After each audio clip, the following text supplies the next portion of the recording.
Okay, hello guys, my name is Tyler Brown. I'm a 21-year-old media production student at the University of Hull.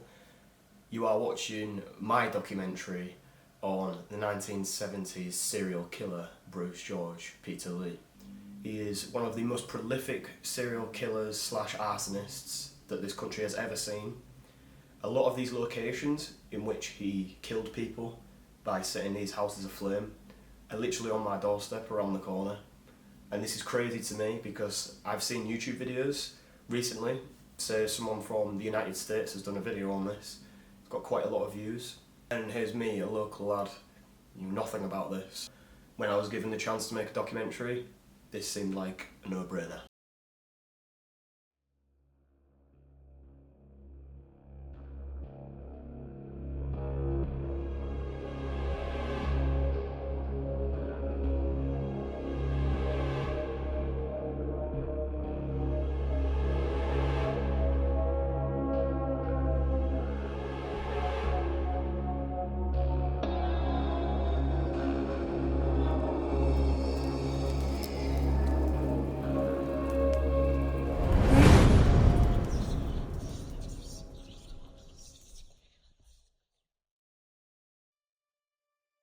Nothing seems to capture people's attention more than stories of violence.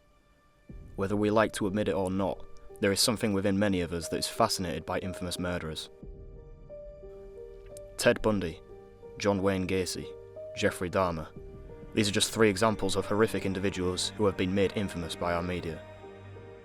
These types of people fascinate us but seem so far away from our daily lives and couldn't possibly be walking amongst us. However, just under 50 years ago, my hometown of Hull was terrorised by a pyromaniac whose modus operandi consisted of pouring the flammable liquid paraffin through unsuspecting homeowners' letterboxes before striking a match and setting the homes alight.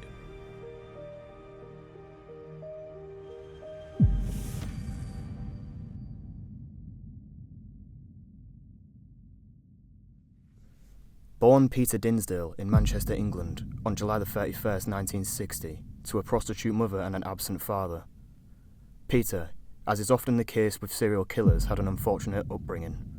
He was disabled in his right arm, suffering from spastic hemiplegia, as well as frequent epileptic fits. Even Peter's own mother cruelly referred to him as a freak and labelled him Daft Peter, before sending him away to various children's homes, where he would remain until the age of 16. It's during these important years of development, Peter formed an unusual obsession with fire. He is loosely reported to have burnt down a shopping precinct, causing £17,000 or £30,000 worth of property damage, depending on the source you trust, allegedly doing this at the age of just 9. When researching about this relatively unknown case, I found it difficult to find the sources needed to structure together a complete narrative and timeline of events.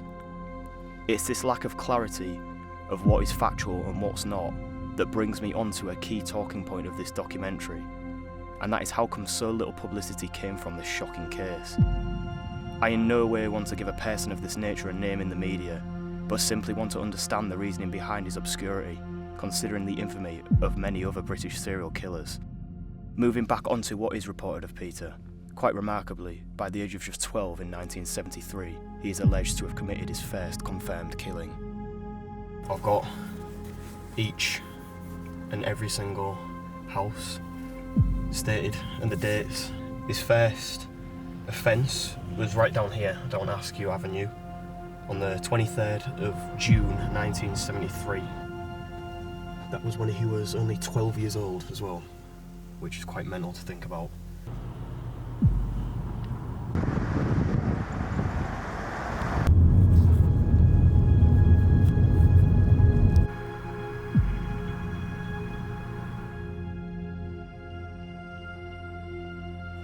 One quick search of Bruce George Peter Lee into YouTube, and if I turn this around you might be able to see it pop up. Here, we've got a video 4 months ago, Britain's Forgotten Serial Killer. We've got one with 150,000 views from 2 years ago. There's a few videos speaking on him, but that's about as far as you go. You're already getting the Bruce Lee actor pop up. So there is documentation. It's out there, just not a lot of it.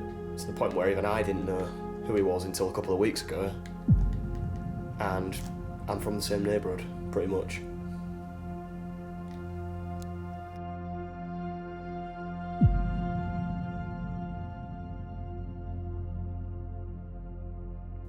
Bruce George Peter Lee, or Peter, as I will refer to him as in most part through this documentary, continued his spree of arson into his teenage years.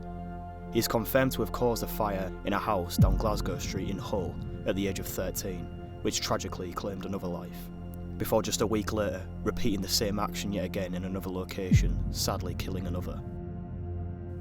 Learning about these events fills me with complete shock. It's absolutely unheard of and shocking beyond belief. It does appear that these acts of arson were spontaneous and chosen at random, many of which were attributed to accidents until later when the truth came out, which I will get onto later. Onto 1974, another fire, which caused the death of an elderly woman down Minnie's Terrace, Hull, was attributed to Peter, bringing his list of victims up to 4 at the age of just 14. The next confirmed related arson that claimed a life was on January the 2nd, 1977, down the now seemingly desolate Westdock Avenue, when his actions heartbreakingly killed a 6-month-old child.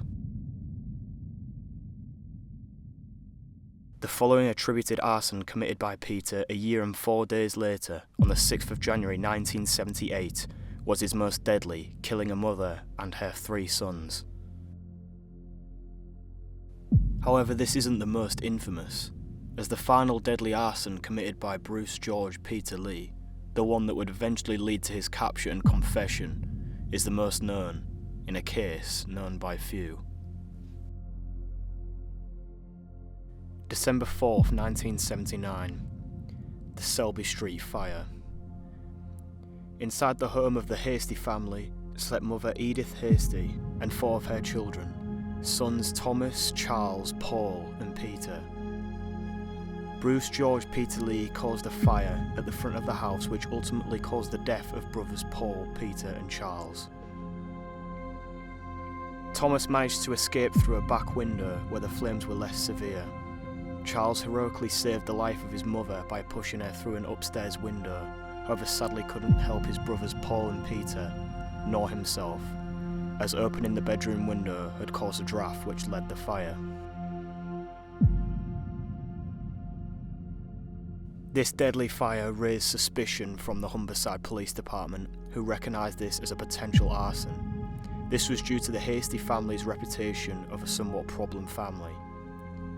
The Hasty family were at times responsible for petty crimes and vendettas, which led the police down the path of searching for an arsonist who may have been seeking some form of revenge. Peter knew the Hasties, specifically Charles, who he later reported had threatened to go to the police and report sexual contact between the pair of them. This was because Charles was a minor, aged 15 at the time. He promised Peter that he would stay quiet only if he gave him money in return. Peter also had become infatuated with Charles' sister Angelina, however she had repeatedly rejected his advances. Luckily, Angelina was staying over at another house that night, so avoided the blaze. Following a lack of concern and cooperation from the neighbourhood, due to the nature of the Hasty family, which greatly shocked the police, Peter eventually confessed when questioned, stating, "I didn't mean to kill them," in reference to the 3 Hasty brothers. He then went on to unexpectedly confess to several other arsons, many in which resulted in deaths as previously mentioned, stating further many of these arsons were committed not due to his desire to harm or kill, but due to his love for fire, and that he barely thought of the damage or hurt he would cause. Only the Selby Street fire and 2 other incidents were related to others who he bore a grudge. Originally believing perhaps he was claiming to have caused fires he didn't commit, the Humberside police drove him to the site of a previously confirmed and convicted arson carried out by another individual, and questioned him whether he was responsible. When he responded he had never been in that area before, they believed his prior confessions. On the 20th of January 1981, Peter pled not guilty to 26 counts of murder, but guilty to 26 counts of manslaughter on the basis of diminished responsibility. However, a public inquiry in 1983 concluded a fire that had claimed the lives of 11 at the Wensley Lodge retirement home was accidental and not his doing. As recent as 2022, the Court of Appeal ruled that he could not have been responsible for 2 fires he was charged for, both of which I haven't mentioned in this documentary due to these now being quashed. One last point I will make is that it is believed that the lack of publicity and knowledge on this case stems from the fact that Peter was charged with manslaughter and not murder, as well as the time period linking closely with the infamous Peter Sutcliffe crimes, which took a large majority of the headlines. It is very likely that the confirmed killer of at least 12, arsonist Bruce George Peter Lee, will never see the light at the end of the tunnel and will remain in custody for the rest of his life. And in a sad twist of irony, he has been burnt out and forgotten to history.